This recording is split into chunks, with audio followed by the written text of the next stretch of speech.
Hello friends, welcome to Studykar. मैं हूं आपका दोस्त प्रभाकर। मंथली करंट अफेयर्स के इस लेक्चर में हम सितंबर 2023 के मोस्ट इंपॉर्टेंट करंट अफेयर्स के क्वेश्चन डिस्कस करने वाले हैं, जो कि आपके एग्जाम के पॉइंट ऑफ व्यू से बहुत ही इंपॉर्टेंट हैं। तो आप इस पूरे लेक्चर को लास्ट तक जरूर देखिएगा। दोस्तों, अगर आप चैनल पर पहली बार आए हैं तो सब्सक्राइब कर लें, बेल आइकन भी दबा लें, जिससे आपको समय पर सबसे पहले नोटिफिकेशन मिल सकेगा। स्टडी करके पीडीएफ के लिए आप हमारे टेलीग्राम चैनल से जुड़ जाइएगा। आपको टेलीग्राम पर जाना है, स्टडी कर ऑफिशियल सर्च करना है तो हमारा चैनल मिल जाएगा और उस चैनल को आपको ज्वाइन कर लेना है, तो आपको समय समय पर पीडीएफ मिलते रहेंगे। चलिए लेक्चर की शुरुआत करते हैं। देखते हैं पहला क्वेश्चन क्या है। देश के पहले कार्टोग्राफी संग्रहालय का उद्घाटन कहाँ हुआ है? आंसर हो जाएगा मसूरी में। तो उत्तराखंड के मसूरी में जॉर्ज एवरेस्ट कार्टोग्राफी संग्रहालय का अभी हाल ही में उद्घाटन किया गया है। अब यहाँ पर बात आई है कार्टोग्राफी की। तो कार्टोग्राफी का मतलब होता है मानचित्र की रचना के सिद्धांतों और विधियों का अध्ययन करना। दोस्तों, इसे मानचित्र कला के नाम से भी जाना जाता है। 2023 में प्रथम को भी डिस्कस कर लेते हैं। तो चलने का अधिकार लागू करने वाला पहला राज्य कौन है? पंजाब। और भारत का पहला ओडीएफ प्लस जिला कौन है? वायनाड, जो कि केरल में है। नेक्स्ट क्वेश्चन है, टीएचई वर्ल्ड यूनिवर्सिटी रैंकिंग 2024 में कौन सी यूनिवर्सिटी पहले स्थान पर है? आंसर हो जाएगा ऑक्सफोर्ड यूनिवर्सिटी। तो दोस्तों, अभी हाल ही में टाइम्स हायर एजुकेशन के द्वारा वर्ल्ड यूनिवर्सिटी रैंकिंग को जारी किया गया है और इसमें लंदन की ऑक्सफोर्ड यूनिवर्सिटी पहले स्थान पर, यूनाइटेड स्टेट की हार्वर्ड यूनिवर्सिटी दूसरे स्थान पर और यूनाइटेड किंगडम की यूनिवर्सिटी ऑफ कैम्ब्रिज तीसरे स्थान पर है। और ये जो रैंकिंग जारी की गई है, इसमें 108 देशों की 1904 यूनिवर्सिटी शामिल की गई थी। टाइम्स हायर एजुकेशन की बात करें तो यह एक ब्रिटिश पत्रिका है जो हायर एजुकेशन से रिलेटेड समाचारों और मुद्दों पर रिपोर्टिंग करती है। नेक्स्ट क्वेश्चन है, विश्व के 8वें महाद्वीप का नाम क्या है जिसका भूविज्ञानिकों ने नक्शा जारी किया है? आंसर हो जाएगा जीलैंडिया। तो दोस्तों, अभी हाल ही में भूविज्ञानिकों के द्वारा जीलैंडिया महाद्वीप का नक्शा जारी किया गया है। अब यहाँ पर आप देख पा रहे हैं, ये है ऑस्ट्रेलिया महाद्वीप और ये है दोस्तों जीलैंडिया महाद्वीप। ये जो आप लाइन देख पा रहे हैं, ये है जीलैंडिया महाद्वीप। तो इसका अधिकतर हिस्सा पानी में डूबा हुआ है और जो हिस्सा दिखाई दे रहा है उसमें ये आपको न्यूजीलैंड देश दिखाई दे रहा है और कुछ और छोटे छोटे से द्वीप हैं जो कि जीलैंडिया महाद्वीप के अंतर्गत ही आते हैं। तो अब दुनिया में 7 नहीं बल्कि 8 महाद्वीप हैं और ये जो 8वां महाद्वीप खोजा गया है, इसका नाम जरूर याद रखिएगा, जीलैंडिया है। इसकी खोज साल 2017 में ही की गई थी, लेकिन इस बार वैज्ञानिकों ने अब उसका नया मैप जारी किया है। जीलैंडिया का 94% भाग समुद्र के नीचे है, जबकि 6% हिस्सा उसका पानी के बाहर है और जो पानी के बाहर हिस्सा है उसमें न्यूजीलैंड और छोटे छोटे से द्वीप मौजूद हैं। इसका क्षेत्रफल बताया जा रहा है 1.89 मिलियन वर्ग मील का। नेक्स्ट क्वेश्चन है, किस राज्य में मुख्यमंत्री निर्माण श्रमिक पेंशन योजना शुरू की गई है? आंसर हो जाएगा छत्तीसगढ़। तो अभी हाल ही में छत्तीसगढ़ की सरकार के द्वारा मुख्यमंत्री निर्माण श्रमिक पेंशन योजना को शुरू किया गया है और इस पेंशन योजना के अंतर्गत 60 वर्ष की आयु पूरी कर चुके श्रमिकों को जीवन पर्यंत 1500 रुपए की पेंशन सहायता दी जाएगी। इसके अलावा छत्तीसगढ़ में एक और योजना शुरू की गई है, उसका नाम है मुख्यमंत्री ग्रामीण आवास न्याय योजना। तो इस योजना के अंतर्गत ग्रामीण क्षेत्रों में जो बेघर और कच्चे मकान वाले परिवार हैं, उन्हें वित्तीय सहायता प्रदान की जाएगी। और सीएम भूपेश बघेल के द्वारा अभी हाल ही में छत्तीसगढ़ में महतारी न्याय रथ यात्रा की शुरुआत भी की गई थी। नेक्स्ट क्वेश्चन है, ग्लोबल इनोवेशन इंडेक्स 2023 में भारत की रैंक क्या है? आंसर हो जाएगा इसका 40। तो दोस्तों, ग्लोबल इनोवेशन इंडेक्स 2023 में भारत की 40 रैंक है। तो इस रैंकिंग को अभी हाल ही में जारी किया है वर्ल्ड इंटेलेक्चुअल प्रॉपर्टी ऑर्गेनाइजेशन के द्वारा। इसमें 132 अर्थव्यवस्थाओं को शामिल किया गया था, जिसमें भारत का 40वां स्थान है। पहले स्थान पर स्विट्जरलैंड है, दूसरे पर स्वीडन और तीसरे स्थान पर अमेरिका है। नेक्स्ट क्वेश्चन है, एमएस स्वामीनाथन भारत में किस कृषि क्रांति के जनक थे जिनका निधन हो गया है? आंसर हो जाएगा हरित क्रांति। तो भारत में हरित क्रांति के जनक एमएस स्वामीनाथन का अभी हाल ही में चेन्नई में निधन हो गया है। उनका जन्म हुआ था 7 अगस्त 1925 को तमिलनाडु के कुंभकोंडम में। दोस्तों, वे पौधों के जेनेटिक साइंटिस्ट थे। उन्हें 1971 में रेमन मैग्सेसे पुरस्कार, 1972 में पद्म भूषण, 1989 में पद्म विभूषण और 1987 में वर्ल्ड फूड सेफ्टी अवार्ड भी दिया गया था। अगला प्रश्न है, ऑस्कर पुरस्कार 2024 के लिए भारत की किस फिल्म को ऑफिशियल एंट्री मिली है? आंसर हो जाएगा 2018 एवरीवन इज ए हीरो। तो इस फिल्म को ऑस्कर पुरस्कार 2024 के लिए भारत की तरफ से ऑफिशियल एंट्री मिली है। यानी यह जो फिल्म है यह 2024 के ऑस्कर पुरस्कार में भारत का प्रतिनिधित्व करेगी। 2018 everyone is a hero film एक मलयालम फिल्म है। इसके निर्देशक हैं जूड एंथनी जोसेफ। यह फिल्म 2018 में केरल में आई बाढ़ पर आधारित है। अब हम बात करते हैं ऑस्कर अवार्ड की। तो इसकी शुरुआत 16 मई 1929 को हुई थी और ऑस्कर अवार्ड को हम एकेडमी अवार्ड के नाम से भी जानते हैं। इसका उद्देश्य है मोशन पिक्चर इंडस्ट्री के कलाकारों को सम्मान देना। दोस्तों 2023 की जो बेस्ट फिल्म थी उसको जरूर आप याद रखिएगा, everyone everywhere all at once. तो इस फिल्म को 2023 में ऑस्कर पुरस्कार में बेस्ट फिल्म का अवार्ड दिया गया था। अगला प्रश्न है, FSSAI ने पूर्वोत्तर के किस पशु को खाद्य पशु टैग दिया है, यानी फूड एनिमल का टैग दिया है? आंसर हो जाएगा मिथुन को। तो दोस्तों अभी हाल ही में FSSAI ने मिथुन को खाद्य पशु के रूप में मान्यता दी है। अब यहाँ पर सवाल आता है कि ये खाद्य पशु क्या होता है? तो वे पशु जिन्हें पाला जाता है और मनुष्यों के द्वारा भोजन उत्पादन या उपभोग के लिए उपयोग किया जाता है, तो ऐसे पशुओं को हम फूड एनिमल कहते हैं। मिथुन अरुणाचल प्रदेश और नागालैंड का राज्य पशु भी है। बात आई है यहाँ पर FSSAI की, तो इसका फुल फॉर्म होता है food safety and standard authority of India. इसकी स्थापना 5 सितंबर 2008 को की गई थी। इसके वर्तमान में चेयरपर्सन है राजेश भूषण और इसका मुख्यालय है नई दिल्ली में। अगला प्रश्न है, दादा साहब फाल्के अवार्ड 2021 किसे प्रदान किया गया है? आंसर हो जाएगा इसका वहीदा रहमान को। तो दोस्तों 2021 का जो दादा साहब फाल्के अवार्ड है ये वहीदा रहमान को दिया गया है। दोस्तों वहीदा रहमान यह सम्मान पाने वाली 8वीं महिला कलाकार हैं।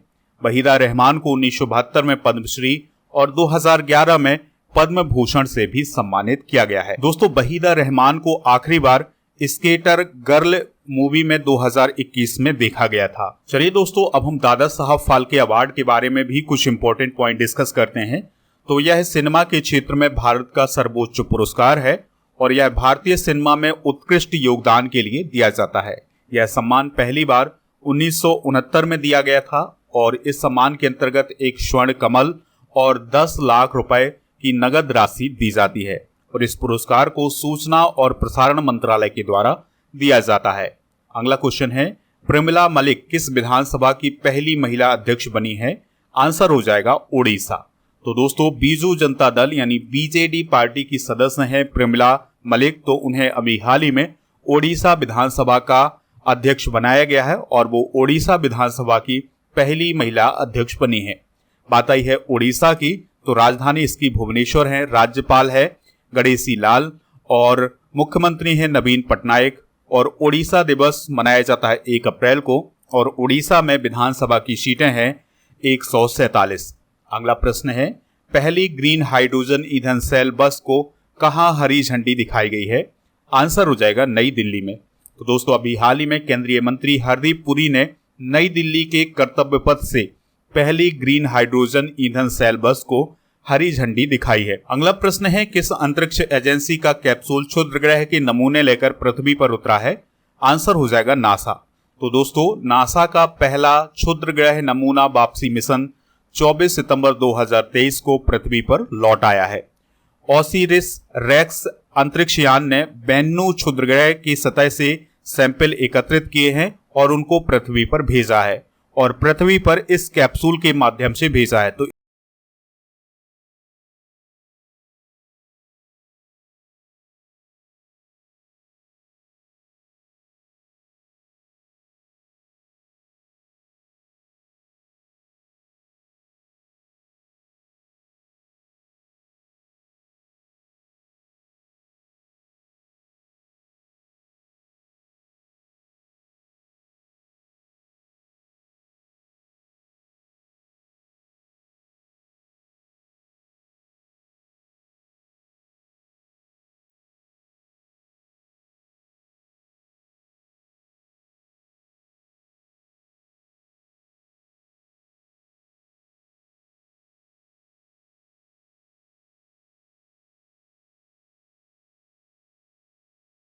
और अमेरिका की सेना हिस्सा ले रही हैं। इसका जो पिछला संस्करण हुआ था ये नवंबर 2022 में उत्तराखंड के ओली में हुआ था। अगला क्वेश्चन है, भारत के पहले मोटो ग्रैंड प्रिक्स के चैंपियन कौन बने हैं? आंसर हो जाएगा मार्को बेचेजी। तो दोस्तों इटली के मार्को बेचेजी अभी हाल ही में मोटो ग्रैंड प्रिक्स के चैंपियन बने हैं। तो ये जो ग्रैंड प्रिक्स आयोजित की गई थी ये की गई थी ग्रेटर नोएडा के बुद्ध इंटरनेशनल सर्किट में। तो इसमें मार्को बेचेजी अभी हाल ही में चैंपियन बने हैं। और दोस्तों उत्तर प्रदेश के चीफ मिनिस्टर योगी आदित्यनाथ ने मोटो ग्रैंड प्रिक्स भारत 2023 के विजेता मार्को बेचेजी को ट्रॉफी भी प्रदान की है। अगला क्वेश्चन है, भारत में हर साल अंत्योदय दिवस कब मनाया जाता है?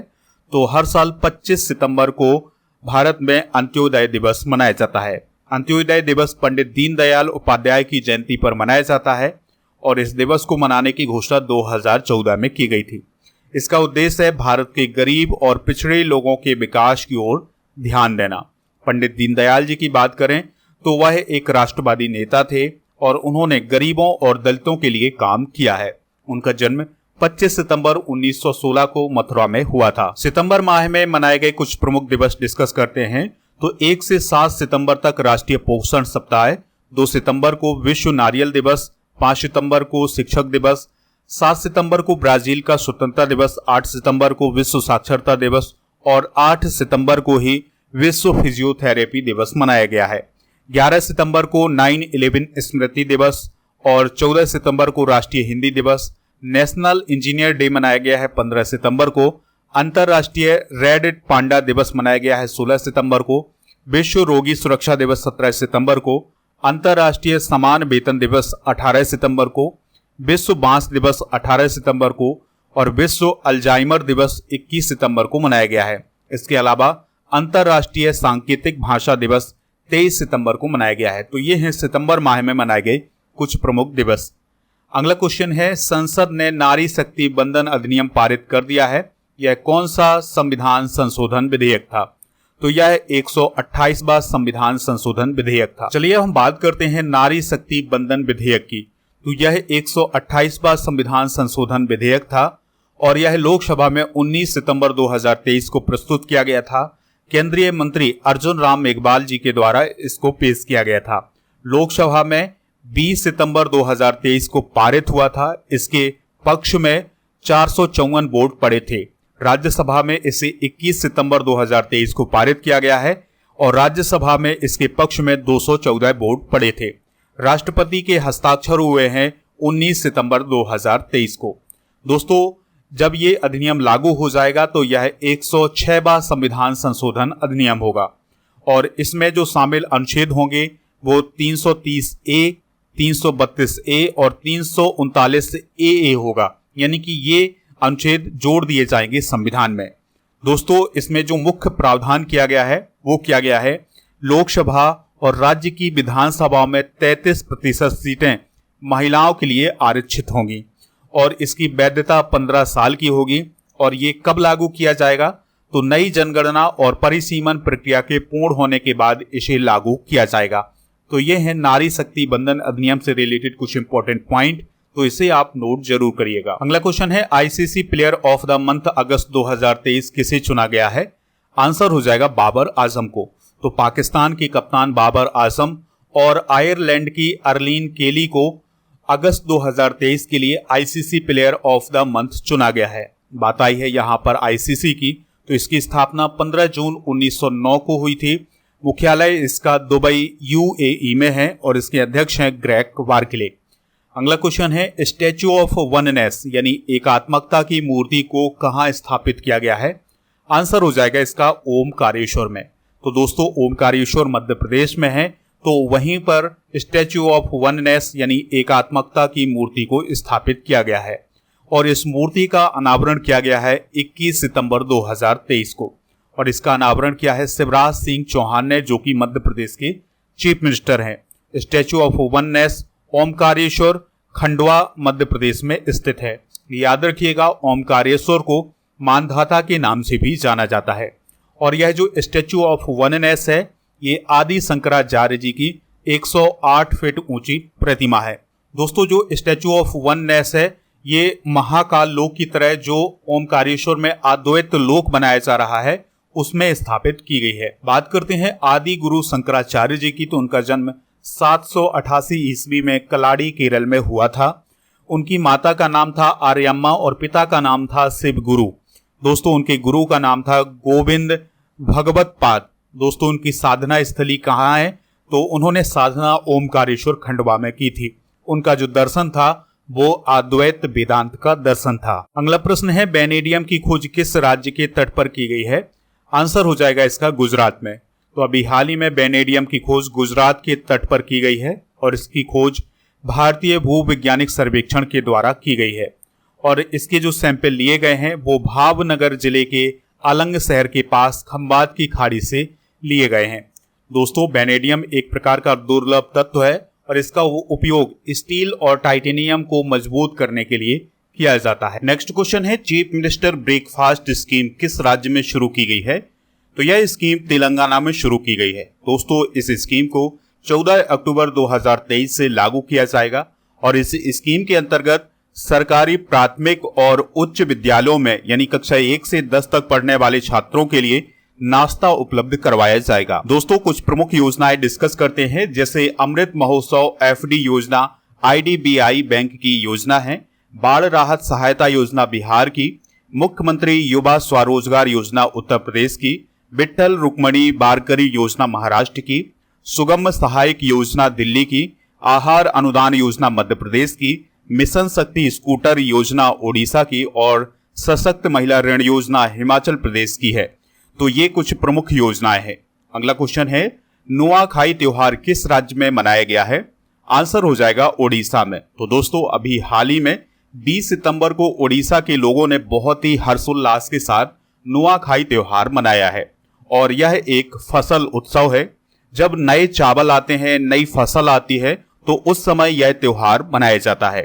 दोस्तों यह आमतौर पर गणेश चतुर्थी के एक दिन बाद मनाया जाता है और नुआखाई त्योहार को आप याद रखिएगा कि ओडिशा के अलावा झारखंड राज्य में भी मनाया जाता है। चलिए कुछ प्रमुख त्योहार डिस्कस करते हैं, जैसे सरहुल त्योहार झारखंड में, गुड़ी पर्व और खंडोबा पर्व महाराष्ट्र में, बांचुआ महोत्सव और बिहू पर्व असम में, ट्यूलिप फेस्टिवल जम्मू कश्मीर में, गणगौर महोत्सव और पुष्कर मेला राजस्थान में, उत्तरायण और रण महोत्सव गुजरात में, हॉर्नबिल महोत्सव नागालैंड में, पोंगल त्योहार तमिलनाडु में और हरेली त्योहार छत्तीसगढ़ में मनाया जाता है। अगला क्वेश्चन है पुराने संसद भवन को अब किस नाम से जाना जाएगा? आंसर हो जाएगा संविधान सदन के नाम से। तो दोस्तों पुराने संसद भवन के बारे में कुछ इंपॉर्टेंट पॉइंट डिस्कस करते हैं। तो इसका शिलान्यास हुआ था 12 फरवरी 1921 को ड्यूक ऑफ कनॉट के द्वारा इसका शिलान्यास किया गया था। इसको डिजाइन किया था एडविन के लुटियन और हर्बर्ट बेकर ने। इसका निर्माण हुआ था 6 सालों में और इसका आकार था वृत्ताकार और इसका उद्घाटन 18 जनवरी 1927 को लॉर्ड इरविन के द्वारा किया गया था। इसकी उस समय लागत थी 83 लाख रुपए। तो अब दोस्तों जो पुराना संसद भवन है ये संविधान सदन के नाम से जाना जाएगा। अगला प्रश्न है होयसला मंदिर किस राज्य में स्थित है जिसे यूनेस्को विश्व धरोहर स्थल घोषित किया गया है? आंसर हो जाएगा कर्नाटक। तो दोस्तों अभी हाल ही में यूनेस्को के द्वारा कर्नाटक के होयसला मंदिरों को यूनेस्को विश्व धरोहर स्थल में शामिल किया है और ये जो होयसला के मंदिर हैं ये भारत में 42वें नंबर के यूनेस्को विश्व धरोहर स्थल है। दोस्तों जो होयसला के मंदिर हैं ये बेलूर, कलेबिड और सोमनाथपुरा में फैले हुए हैं। तो इन सभी मंदिरों को मिलाकर के यूनेस्को विश्व धरोहर में शामिल किया गया है और इन मंदिरों को हेलेबिडु मंदिर के नाम से भी जाना जाता है। इनका निर्माण 12वीं और 13वीं शताब्दी में होयसल राजाओं के द्वारा किया गया था। अगला क्वेश्चन है अत्रेयापुरम पुथेरेकुला किस राज्य से संबंधित है जिसे हाल ही में जीआई टैग दिया गया है? तो इस क्वेश्चन का राइट आंसर हो जाएगा आंध्र प्रदेश। तो दोस्तों आंध्र प्रदेश के कोनसीमा जिले के अत्रेयापुरम गांव से निकलने वाली चावल और गुड़ से बनी मिठाई अत्रेयापुरम पुथेरेकुला को अभी हाल ही में जीआई टैग दिया गया है। आपको याद रखना है कि पहला जीआई टैग सन 2004 में दार्जिलिंग चाय को दिया गया था। अगला क्वेश्चन है मुख्यमंत्री लाडली बहना आवास योजना किस राज्य में शुरू की गई है? आंसर हो जाएगा मध्य प्रदेश में। तो मध्य प्रदेश के चीफ मिनिस्टर शिवराज सिंह चौहान के द्वारा भोपाल में मुख्यमंत्री लाडली बहना आवास योजना का उद्घाटन किया गया है। इस योजना में वे परिवार शामिल किए जाएंगे जिनके पास पक्की छत वाले मकान नहीं है या फिर 2 कमरे से कम के कच्चे मकान में वो रहते हैं, तो ऐसे परिवारों को पक्के मकान बनाने के लिए सहायता राशि दी जाएगी। अगला क्वेश्चन है, शांति निकेतन किस राज्य में है जिसे यूनेस्को विश्व धरोहर स्थल घोषित किया गया है? आंसर हो जाएगा पश्चिम बंगाल में। तो दोस्तों, शांति निकेतन पश्चिम बंगाल के बीरभूम जिले में स्थित है। इसे 1863 में रविन्द्रनाथ टैगोर के पिता देवेंद्रनाथ टैगोर ने शुरू किया था एक आश्रम के तौर पर। 1901 में रविन्द्रनाथ टैगोर ने इसे प्राचीन भारत के गुरुकुल सिस्टम पर आधारित रेजिडेंशियल स्कूल और आर्ट सेंटर में बदला था। अगला क्वेश्चन है, क्रिकेट एशिया कप 2023 का खिताब किसने जीता है? आंसर हो जाएगा भारत। तो दोस्तों, एशिया कप 2023 का आयोजन 30 अगस्त से 17 सितंबर तक किया गया था। इसमें 6 टीमों ने हिस्सा लिया था। मेजबान पाकिस्तान और श्रीलंका रहा है। चैंपियन रहा है भारत, उपविजेता रहा है श्रीलंका। भारत ने श्रीलंका को 10 विकेट से हरा करके एशिया कप 2023 का खिताब जीता था। और इस टूर्नामेंट में सबसे अधिक रन शुभमन गिल ने बनाए थे और सबसे अधिक विकेट मथीसा पथिराना ने लिए थे। Player of the series Kuldeep Yadav रहे हैं और फाइनल मैच के सर्वश्रेष्ठ खिलाड़ी के रूप में मोहम्मद सिराज को चुना गया था। दोस्तों, एशिया कप का सबसे अधिक बार खिताब भारत ने जीता है 8 बार, फिर इसके बाद श्रीलंका ने 6 बार और पाकिस्तान ने 2 बार। नेक्स्ट क्वेश्चन है, पीएम विश्वकर्मा कौशल सम्मान योजना का शुभारंभ किसने किया है? आंसर हो जाएगा पीएम नरेंद्र मोदी ने। तो इसका शुभारंभ 17 सितंबर 2023 को किया गया है। और दोस्तों, इस योजना के माध्यम से 18 व्यवसायों से जुड़े लोगों को फायदा दिया जाएगा और इस योजना में जो 18 व्यवसाय चुने गए हैं उनसे जुड़े लोगों को लोन दिया जाएगा बहुत ही कम कीमत पर। इसके अलावा उन्हें ट्रेनिंग भी दी जाएगी। तो 2023-24 के वित्तीय वर्ष से लेकर के 27-28 तक के वित्तीय वर्ष तक 13,000 करोड़ रुपए खर्च किए जाएंगे इस योजना में। अगला क्वेश्चन है, किस राज्य या केंद्र शासित प्रदेश के उधमपुर रेलवे स्टेशन का नाम शहीद कैप्टन तुषार महाजन रेलवे स्टेशन किया गया है?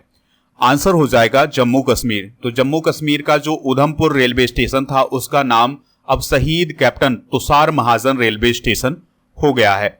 हाल ही में बदले गए कुछ प्रमुख नाम भी डिस्कस कर लेते हैं, जैसे ट्विटर का नाम अब एक्स हो गया है, मुगल गार्डन का नाम अमृत उद्यान, मुंडेरा बाजार जो कि गोरखपुर उत्तर प्रदेश में है इसका नाम चोरी चोरा, और भोपाल के इस्लाम नगर का नाम जगदीशपुर, और तेलंगाना राष्ट्र समिति का नाम भारत राष्ट्र समिति हो गया है। अगला क्वेश्चन है, ईडी के प्रभारी निदेशक कौन बने हैं? आंसर हो जाएगा राहुल नवीन। तो दोस्तों, अभी हाल ही में संजय मिश्रा के स्थान पर ईडी के प्रभारी निदेशक बने हैं राहुल नवीन। बात कर लेते हैं ईडी की, तो इसे इन्फोर्समेंट डायरेक्टरेट के नाम से जाना जाता है।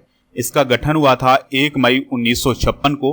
मुख्यालय इसका दिल्ली में है और यह वित्त मंत्रालय के अंतर्गत काम करता है और इसका काम होता है जो गलत तरीके से कमाया हुआ धन है उस पर रेड डालना और उस पर छापेमारी करना। अगला प्रश्न है, नंदिनी कृषक समृद्धि योजना किस राज्य में शुरू की गई है? तो यह योजना उत्तर प्रदेश में शुरू की गई है। दोस्तों, इसका उद्देश्य है दूध उत्पादन और डेयरी किसानों की आय बढ़ाने के लिए गाय की नस्लों में सुधार करना। तो सबसे इंपॉर्टेंट बात यही हो जाएगी कि जो नंदिनी कृषक समृद्धि योजना है इसका जो प्रमुख उद्देश्य है वो है गाय की नस्लों में सुधार करना। नेक्स्ट क्वेश्चन है, मास्टर कार्ड इंडिया के नए चेयरपर्सन कौन बने हैं? आंसर हो जाएगा रजनीश कुमार। तो एसबीआई के पूर्व चेयरमैन रजनीश कुमार को मास्टर कार्ड इंडिया का नया चेयरपर्सन बनाया गया है। अगर हम बात करें मास्टर कार्ड की तो इसकी स्थापना 1966 में हुई थी। इसके वर्तमान में अध्यक्ष हैं माइकल मीबैक और इसका मुख्यालय है न्यूयॉर्क अमेरिका में और यह भुगतान लेन देन सेवाओं को प्रदान करता है। अगला क्वेश्चन है, मदन लाल रैगर किस देश में भारत के राजदूत बने हैं?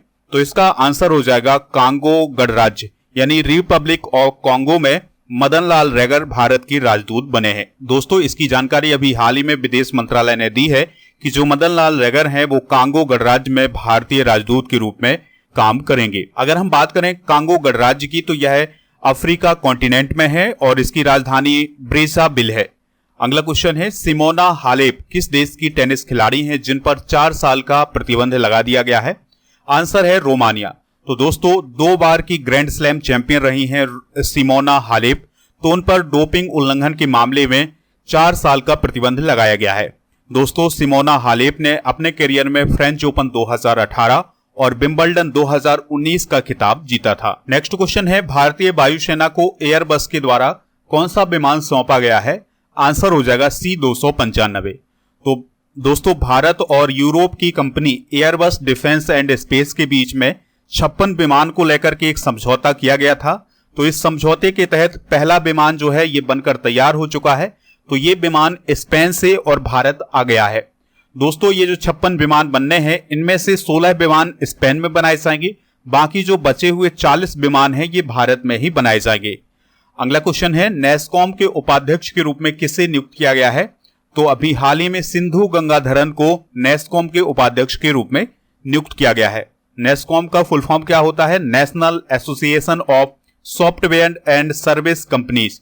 इसकी स्थापना 1988 में की गई थी और इसकी 3000 से अधिक कंपनियां सदस्य हैं और यह भारत के प्रौद्योगिकी उद्योग के लिए सर्वोच्च निकाय के रूप में काम करता है। अगला क्वेश्चन है, सैफ अंडर 16 चैंपियनशिप 2023 का खिताब किसने जीता है? आंसर हो जाएगा भारत। तो दोस्तों, भारत ने बांग्लादेश को 2-0 से हरा करके सैफ अंडर 16 चैंपियनशिप 2023 का खिताब अपने नाम किया है। याद रखिएगा कि फाइनल मुकाबला भूटान में आयोजित किया गया था और यह भारत का 5वां खिताब है। अगला क्वेश्चन है, यूएस ओपन 2023 में पुरुष एकल का खिताब किसने जीता है? आंसर हो जाएगा इसका नोवाक जोकोविच। तो सर्बिया के नोवाक जोकोविच ने यूएस ओपन 2023 का खिताब जीत लिया है। उन्होंने फाइनल मुकाबले में रूस के डेनियल मेदवेदेव को हराया है। और दोस्तों, इस मुकाबले के साथ नोवाक जोकोविच ने अपना 24वां ग्रैंड स्लैम का खिताब जीता है और यह उनका चौथा यूएस ओपन मेंस सिंगल्स का खिताब था। इसके साथ ही उन्होंने ऑस्ट्रेलिया की टेनिस स्टार मार्गरेट कोर्ट के रिकॉर्ड की बराबरी कर ली है। यानी दोस्तों, मार्गरेट कोर्ट ने भी 24 ग्रैंड स्लैम जीते थे और अब नोवाक जोकोविच ने भी 24 ग्रैंड स्लैम जीत लिए हैं। इसके अलावा अमेरिका की युवा टेनिस खिलाड़ी कोको गॉफ ने बेलारूस की एरिना सबलेंका को हरा करके यूएस ओपन में महिला एकल का खिताब जीता था। नेक्स्ट क्वेश्चन है, बीआरओ के द्वारा दुनिया का सबसे ऊंचा लड़ाकू हवाई क्षेत्र कहां बनाया जाएगा? तो ये लद्दाख में बनाया जाएगा। दोस्तों, बीआरओ यानी बॉर्डर रोड ऑर्गेनाइजेशन लद्दाख के न्योमा क्षेत्र में दुनिया का सबसे ऊंचा लड़ाकू हवाई क्षेत्र बनाएगा। बात करते हैं बीआरओ की, तो यह रक्षा मंत्रालय के अंतर्गत काम करता है। इसकी स्थापना 7 मई 1960 को हुई थी। मुख्यालय इसका नई दिल्ली में है। अगला क्वेश्चन है, India middle east Europe mega economic corridor Bharat में कहां से शुरू होगा? तो ये मुंबई से शुरू होगा। दोस्तों, यहां पर आप मैप में देख सकते हैं, ये जो कॉरिडोर बनाया जाना है India middle east Europe economic corridor, तो ये मुंबई से शुरू होगा और इस प्रकार से ये जो खाड़ी के देश हैं ये भी इसमें शामिल किए जाएंगे और ये पूरा कॉरिडोर यूरोप तक बनाया जाएगा। दोस्तों, G20 समिट 2023 के दौरान India middle east Europe economic corridor बनाने की घोषणा की गई है। इस कॉरिडोर में भारत, यूएई, सऊदी अरब, यूरोपीय संघ, फ्रांस, इटली, जर्मनी और अमेरिका जैसे देश शामिल होंगे। यह कॉरिडोर भारत, मिडिल ईस्ट और यूरोप को जोड़ता है और इस कॉरिडोर की जो लंबाई है वो है 6000 किलोमीटर की। इसमें 3500 किलोमीटर समुद्र मार्ग शामिल किया जाएगा। अगला क्वेश्चन है, भारत ने किस देश को G20 की अध्यक्षता सौंपी है? तो दोस्तों, भारत ने अभी हाल ही में ब्राजील को G20 की अध्यक्षता सौंपी है। यानी अगला जो सम्मेलन है G20 का ये ब्राजील में होगा और ये 2024 में होगा। 2022 का सम्मेलन इंडोनेशिया में हुआ था, 2023 का सम्मेलन भारत में हुआ है और 2024 का ब्राजील में होगा और 2025 का सम्मेलन साउथ अफ्रीका में किया जाएगा। अगला क्वेश्चन है, किस देश में भूकंप के कारण 2000 से अधिक मौतें हुई हैं? आंसर हो जाएगा इसका मोरक्को। तो दोस्तों, मोरक्को में भूकंप आया था जिसमें 2000 से अधिक लोगों की मौत हो गई थी। मोरक्को के जियोलॉजिकल सेंटर के मुताबिक भूकंप की जो तीव्रता रही है वो रही है 7.2 और इसका एपी सेंटर एटलस पर्वत के पास एगिल नामक गांव पर बताया गया है। मोरक्को की बात करें तो यह अफ्रीका कॉन्टिनेंट में है और इसकी कैपिटल रबात है और यहाँ की जो करेंसी है वो है मोरक्कन दिरहम। अगला क्वेश्चन है, पश्चिम बंगाल में बंगाल दिवस कब मनाया जाएगा? तो इस क्वेश्चन का राइट आंसर हो जाएगा 15 अप्रैल को। तो दोस्तों, पश्चिम बंगाल की विधानसभा में अभी हाल ही में यह फैसला लिया गया है कि 15 अप्रैल को ऑफिशियली तौर पर राज्य का स्थापना दिवस मनाया जाएगा। दोस्तों, पश्चिम बंगाल की बात करें तो कैपिटल इसकी कोलकाता है, राज्यपाल हैं CB आनंद बोस और मुख्यमंत्री हैं ममता बनर्जी। अगला क्वेश्चन है स्वच्छ वायु सर्वेक्षण 2023 में 10 लाख से अधिक जनसंख्या वाले शहरों में पहला स्थान किसका है? आंसर हो जाएगा इंदौर का। तो दोस्तों स्वच्छ वायु सर्वेक्षण 2023 के पुरस्कारों के अनुसार 10 लाख से अधिक जनसंख्या वाले शहरों में इंदौर पहले स्थान पर है, दूसरे स्थान पर आगरा है और तीसरे स्थान पर है ठाणे। अगला क्वेश्चन है G20 का 21वां सदस्य कौन बना है? आंसर हो जाएगा अफ्रीकन यूनियन। तो दोस्तों G20 का समिट इस साल यानी 2023 में भारत में हुआ था और इस समिट के दौरान ही अफ्रीकन यूनियन को G20 का मेंबर बनाया गया है। इस प्रकार से अब G20 में जो मेंबर हैं वो कितने हो गए हैं? 21 हो गए हैं और 21वां सदस्य कौन बना है? अफ्रीकन यूनियन बना है। अफ्रीकन यूनियन की बात करें तो इसमें 55 देश शामिल हैं और इसकी स्थापना 1963 में की गई थी और जो अफ्रीका महाद्वीप के देश हैं वो इसमें शामिल हैं। इसका सचिवालय है आदिस अबाबा में जो कि इथियोपिया में है। अगला क्वेश्चन है दुनिया के पहले पोर्टेबल आपदा अस्पताल का उद्घाटन किस देश में किया गया है? तो इसका उद्घाटन भारत में किया गया है। दोस्तों भारत ने दुनिया के पहले पोर्टेबल डिजास्टर हॉस्पिटल का अनावरण किया है। पोर्टेबल डिजास्टर हॉस्पिटल का मतलब यह है कि जब कभी आपदा आती है तो इस अस्पताल को उस आपदा वाले क्षेत्र तक पहुंचाया जा सकता है और इस अस्पताल में सारी सुविधाएं होगी, जैसे ऑपरेशन थिएटर और एक मिनी आईसीयू भी होगा, वेंटिलेटर होगा, रक्त परीक्षण उपकरण भी होंगे, एक्सरे मशीन भी होगी। तो ये सारी सुविधाएं होंगी इस हॉस्पिटल में। अगला क्वेश्चन है किस देश के सर्वोच्च न्यायालय ने गर्भपात को अपराध की श्रेणी से बाहर किया है? आंसर हो जाएगा मैक्सिको। तो मैक्सिको के सर्वोच्च न्यायालय ने अभी हाल ही में गर्भपात को अपराध की श्रेणी से हटा दिया है। अगला क्वेश्चन है सलेम सागो को जीआई टैग मिला है, यह किस राज्य से संबंधित है? तो दोस्तों सलेम सागो तमिलनाडु से रिलेटेड है। सलेम सागो एक प्रकार का साबूदाना है और ये तमिलनाडु से रिलेटेड है और ये सलेम जिले में बनाया जाता है, तो इसे अभी हाल ही में जीआई टैग प्रदान किया गया है। भारत में जो साबूदाना है उसका 80% से अधिक उत्पादन सलेम क्षेत्र में किया जाता है। अगला क्वेश्चन है नेशनल केमिकल्स एंड फर्टिलाइजर्स को कौन सा दर्जा दिया गया है? तो अभी इसको नवरत्न कंपनी का दर्जा दिया गया है। चलिए बात करते हैं भारत की नवरत्न कंपनियों को।